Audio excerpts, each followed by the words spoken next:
Immanuel Kant, philosopher of reason and morality. Immanuel Kant was a philosopher who sought to understand how humans could be good and kind without relying on the exaltations or persuasions of traditional religions.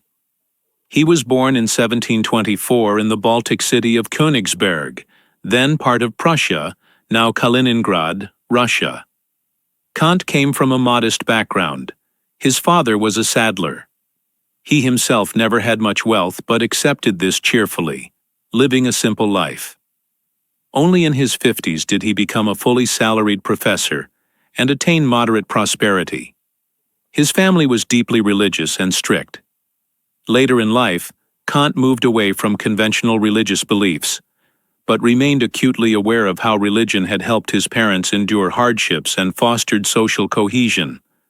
Physically, Kant was slight, frail, and not particularly handsome. Yet he was sociable. So much so that colleagues sometimes criticized him for attending too many social gatherings. When hosting his own dinners, he imposed strict conversational rules. First, guests exchanged recent news. Then, they engaged in serious discussion. Finally, the evening ended with light-hearted conversation to ensure everyone left in good spirits. He died in 1804 at the age of 80, having spent nearly his entire life in Königsberg. Kant's philosophy and the Enlightenment. Kant wrote during the Age of Enlightenment. In his 1784 essay, What is Enlightenment? Zrenia, he argued that the defining feature of his era was growing secularism. While Kant welcomed the decline of Christianity intellectually, he was also concerned about its practical consequences. He was pessimistic about human nature, believing people were inherently prone to corruption. This led him to his life's mission, replacing religious authority with the authority of reason, human intellect. His views on religion were outlined in Religion Within the Bounds of Bare Reason. He argued that while historical religions were wrong in their doctrines, they recognized the need to promote ethical behavior, a need that remained. The categorical imperative. This context gave rise to Kant's most famous idea. The categorical imperative, first introduced in his dauntingly titled Groundwork of the Metaphysics of Morals. The categorical imperative states, act only according to that maxim whereby you can, at the same time, will that it should become a universal law.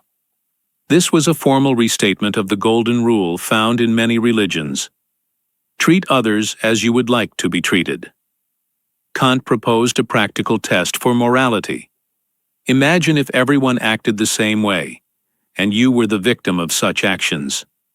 For example, stealing office supplies might seem trivial, but if everyone did it, society would need excessive security. Infidelity. If you hide an affair, you must accept that your partner could do the same to you.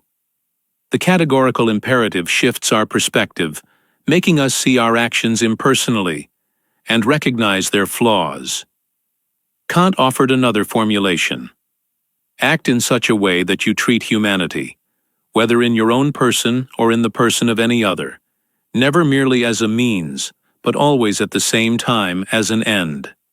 This replaced the Christian command to love thy neighbor. Treating someone as an end means respecting their pursuit of happiness and right to fair treatment. Freedom and the state. Kant extended the categorical imperative to politics.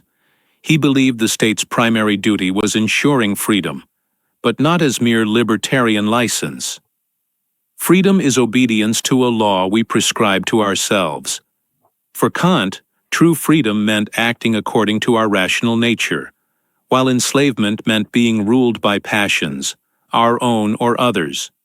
Thus, a free society is not one where people do whatever they want, but where the state helps everyone become more reasonable. An ideal government is an externalized version of our best rational selves, ensuring universal freedom. Beauty and Art. In 1793, Kant published Critique of Judgment on Aesthetics. Though seemingly a departure from ethics and politics, he considered it central to his philosophy. Kant saw life as a struggle between duty and desire, reason and passion. Beauty, especially roses, apple trees, vineyards and birds, which he loved, reminded us of our higher nature. Unlike much in life, our appreciation of beauty is disinterested. It lifts us beyond selfish concerns, without stern demands. Nature's beauty unites us. A flower delights both a farmer and a prince.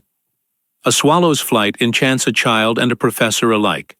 Art, for Kant, should embody moral ideas, making them vivid. It is philosophy's extension, using symbols and imagery to reinforce ethical behavior.